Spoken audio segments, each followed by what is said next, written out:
Jewel for real. Today is my 34-week bump date. So I'm 34 weeks now, and the baby is getting bigger, and I'm only 6 weeks out from my due date. That's hard to believe.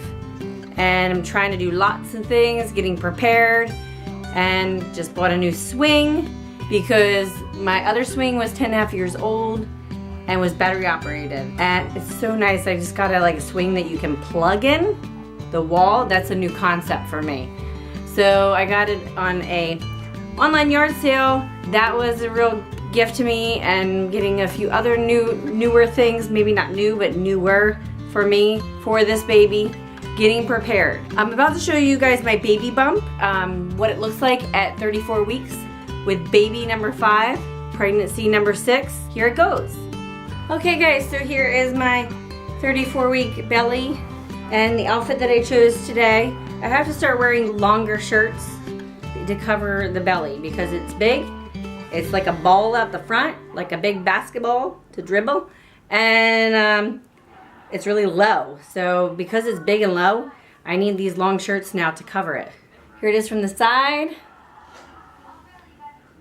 Here it is from this side. And here's the bare belly. It really is sort of like a torpedo out the front, I feel like. So this side and this side. There it is, and I will be doing a belly cast soon. Keep an eye out for that. Not sure if I'm putting it on this channel or the Family for Real channel, but just keep an eye out for that. Okay guys, so now you saw the baby bump, what it looks like at 34 weeks. The midwife commented that I'm carrying really low, that she thinks I look like I carry really low. That's what the last midwife commented, and I think so too. So you can comment below if you feel like it, whether you think so or not. But yeah, I feel in the baby really low all the time. Right now, they say the baby is like 4 3/4 pounds, like almost 5 pounds by now. About the size of a cantaloupe. They also say that the baby around now is about 18 inches long. So it's about 1.5 feet. They also say that the baby loses its wrinkles by now, and the fat layers have filled out, and the skin is smooth, and so if the baby were born right now, it would be fine. The only thing that's really happening at this point, besides the baby fattening up and getting bigger, is that the central nervous system and the lungs are still developing. And as the baby's in there longer, the better, more mature that stuff will be. For myself, they say that fatigue has set in by now, which, yeah, you don't have to tell me that. I know that already. And they say restless nights have set in, like pee breaks, frequent pee breaks, and flip-flopping around to different sides to get comfortable. You don't have to tell me that either, because that's definitely happening with me as well. One thing I read this week that I'm like, oh yeah, that's definitely happening with me, but I just didn't think anything of it until I read it, is that when you're lying down, if you get up from a lying position too much, they say as a pregnant person, your blood gets pulled into your legs and feet rather quickly, and you can feel dizzy more often. You can feel dizzy more often than, when you're not pregnant, so that you have to get up more slowly. And that has happened to me definitely, especially because I have a low blood pressure. I've always had a low blood pressure, so when I'm pregnant, it's even a little worse. So I get dizzy, and I'll have to put my head down and wait for the blood to kind of rush back into my head and not feel dizzy. So since my last bump date, my 32-week bump date, I went for my 34-week checkup, because now I have to go bi-weekly for my baby checkups instead of monthly. And soon, after my next appointment at 36 weeks, I'll have to start going weekly for my appointments. My 34-week appointment went fine. The only thing is that I discovered is I didn't gain any weight. None. Over the course of this past month. I went for a 32-week appointment, and I hadn't gained any weight. In fact, I had lost 0.5 pound. I mean, I went from 146 pounds to 145.5. But the midwives didn't seem concerned and thought that that was okay. So they left it go, and then I went just this week for another appointment, and they said that I hadn't gained any weight again. I checked myself, and I hadn't gained any weight again. I am weighing myself on the same scale, so I know it's accurate. And when I weighed myself, I was 146 pounds. So I hadn't gained any weight again, And I expressed concern to the midwife, and the midwife, because I never had a pregnancy, even though it's my 5th baby, I hadn't like ever had a point in a pregnancy where I stalled and just kind of stayed in one place for my weight. So this is new to me, but they said every pregnancy, like I said, is different. And they didn't seem concerned again because the baby is measuring fine. I actually recorded some of my 34-week appointment for you where she was like checking the baby's heartbeat and the measurements of the baby and commenting how low I am. So here it is. Really reassuring. Okay, even though it was softer? Yeah. Okay. It's different Dopplers. So she's not necessarily that much lower.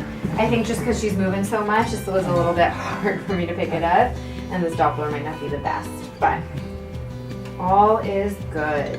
I can still feel her head, so she really hasn't dropped into your pelvis, which is totally normal at this point. Here, I'm gonna help you up. Yeah, so now you saw how it went for me. The baby's heart rate was in the 140s, as it always is.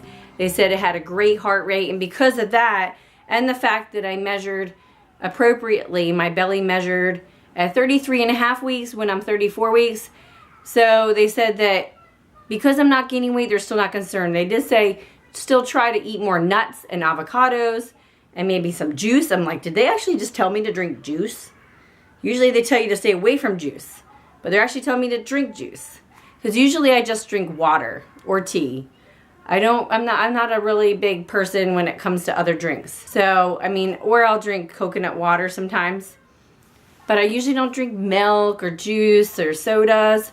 And so they told me they want me to start doing that. And like that if by the next time, by my 36-week checkup, if I haven't gained any weight again, that they will talk about possibly going in for an ultrasound for the baby and measuring the amniotic fluid just to make sure everything's okay with that. But they're not really concerned at this point because my belly is growing each time I have an appointment, which usually doesn't signify a problem. So they just think the baby's taking everything and I'm not taking anything, which is why I'm probably tired. So I'm also going to talk about my pregnancy symptoms. I'm over the course of the past 2 weeks, I've been extremely tired. I was feeling good after I upped my thyroid medication once again, and I was feeling good for a few weeks there, and now I'm back to feeling tired again, extremely tired. And I'm getting my thyroid checked again soon, and I'm wondering if it's low again and needs increased again. But I've been extremely tired. I've been extremely out of breath. Like I go up a flight of steps. I mean, I know I said that in other bump days, but it's even worse. Like I'll go up a set of steps and the glider rocker is right at the top of our steps. And I'll have to sit on it and like really catch my breath and breathe for like 5 minutes. Well, maybe not 5 minutes, but like 2 minutes. I'm like, but I really get out of breath, like majorly, just by walking up a flight of steps, across a room. Like it's just insane. I'm sure once the baby comes, I'll be like, wow, this is what it's like to breathe. But they say that it's normal because the baby and the uterus are pushing up and pressing, which moves the intestines up, which presses on the diaphragm, which causes the out of breath feeling and the heartburn. And which reminds me, the heartburn is getting worse too.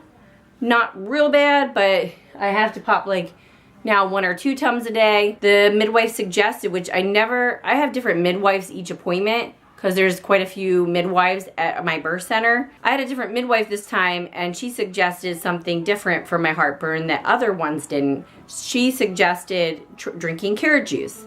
Drinking carrot juice after a dinner or meal and drinking it or in between. I'm trying it.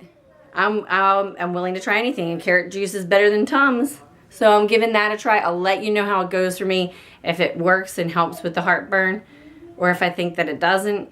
But I bought some carrot juice, and I've been starting to try that over the last day or 2. Also, I've been feeling rather pukey lately. Like the puking feeling has gotten a little worse, and I'm not sure if that's a sickness thing, if I'm fighting something, or if it's the pregnancy, because it's when you're pregnant, it's hard to tell what what is it, because it could be from the pregnancy. So that could also, the tiredness and the puking could be like that I'm fighting something and I just don't realize it. So I've been feeling this nauseous feeling, and it just like swarms all over me all of a sudden. And the one time we were driving to my parents last Sunday, and I was fine one minute, and then the next minute I'm like, oh my gosh, Randy, I'm gonna puke. I'm gonna puke. I'm going to puke. I hope I can wait till I get to my parents' house. I put down the window because fresh air was like seeming to help. And the second we got to my parents' house, I rushed up their steps and puked in the potty. I just don't know. Like, it's just weird how it comes on all of a sudden. And that happened a couple times this week too. And I don't know if it's because just random times where the heartburn gets to me too much, or if I'm eating too much, or if I'm fighting something. Who knows? Well, guys, I'm in the final home stretch, like I said, and I am feeling done.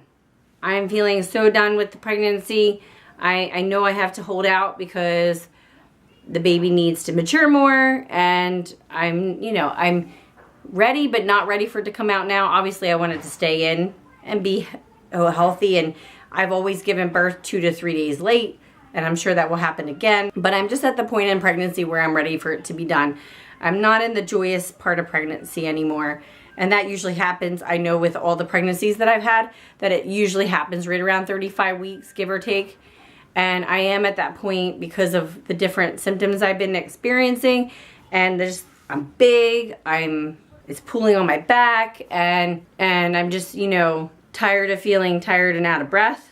I'm just ready to meet the baby, see her, and know that everything's okay. So yeah, I'm getting to that point, and I'm like in that point where you're for pregnancy, where not only are you feeling done with the pregnancy, but at this point in your pregnancies, even if you're done or not done, you say, oh, I'm done. No more kids for me. I am so done. And usually you say this about this point in pregnancy up until your baby's a year old. And then once the baby's a year old and you move past the later part of pregnancy and having a baby, then you're all of a sudden like, maybe I could do this again. But I'm in that phase of pregnancy too, where I'm just like, yeah, oh, this is totally it for me. And it may be. We're assuming that this is the last one. So guys, I know I mentioned in my last bump date that we were thinking of having Talia, my 10-year-old daughter, at the birth. And we've had some mixed reviews about it, of what people think. There are some people that are giving strong opinions. Honestly, we're not like 100%, but we're pretty sure, we're 95% sure that we're going to have her come to the birth. I know not everybody agrees with this, because there's always different opinions out there. But I think we've come to this conclusion ourselves, just because Talia really would like to be there. She's expressed that she would like to be there. She is going to have a support person, so if it becomes too much for her, she won't stay there. She's not going to stay in there if it becomes too much for her. She will go out. There is a waiting room in the birth center where there's a TV, and she could just sit there and watch TV and wait till the baby is born to come back in and see the baby. That part doesn't bother me that much. As far as the intimacy thing, because I think somebody expressed that it's an intimate time for the mom and dad. I also think it could be an intimate bonding time for the 10-year-old as well. And this isn't our first child, this is our 5th. So we've done this a lot.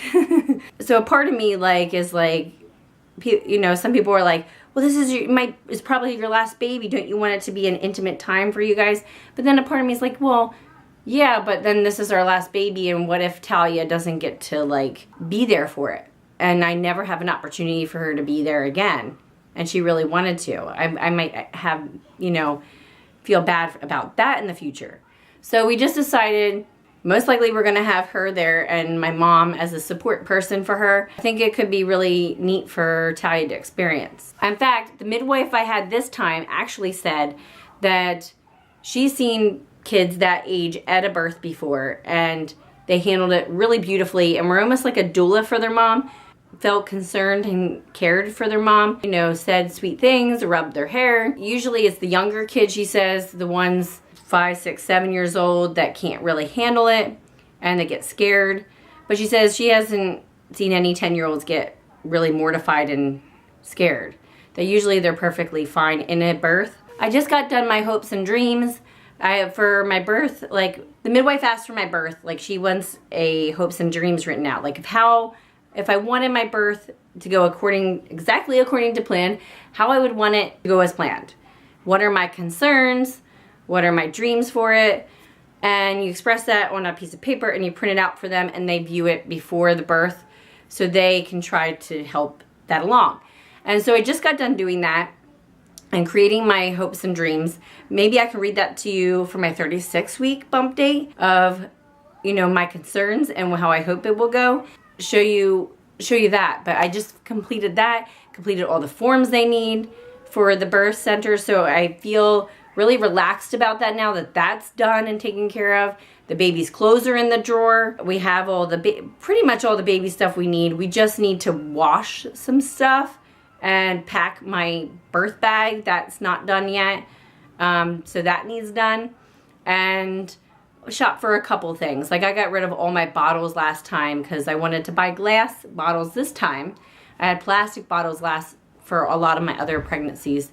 So I just like got rid of them thinking, well, if I ever get pregnant again, I'll just use glass. So I have to purchase those. And, you know, some little things like baby pacifiers. You know, we don't have any really good ones from last time. And just some stuff like that. And then we'll be like set and ready to go for this baby. We're getting there. You know, I feel pretty good and confident at where we are right now, being 6 weeks out from the baby being born. Well, guys, I can't believe it's here. I can't believe we're like reaching the final stretch already. And I only have like 3 more bump dates for you guys until the baby comes. Is that hard to believe? Like probably like 3 more bump dates, 36, 38, and 40, because I usually am late. So you probably will get a 40-week bump date from me. Then it'll be baby dates. And to see the baby and see me, how we grew. So stay tuned for that. That's pretty much it this time, guys. Make sure you comment below on anything you have questions about or any future videos you would like to see. If you haven't checked out my miscarriage video yet, I put it up the other week. Go check it out. The miscarriage that I had between my first and second child. Also, give this a thumbs up if you felt it was helpful and you liked it.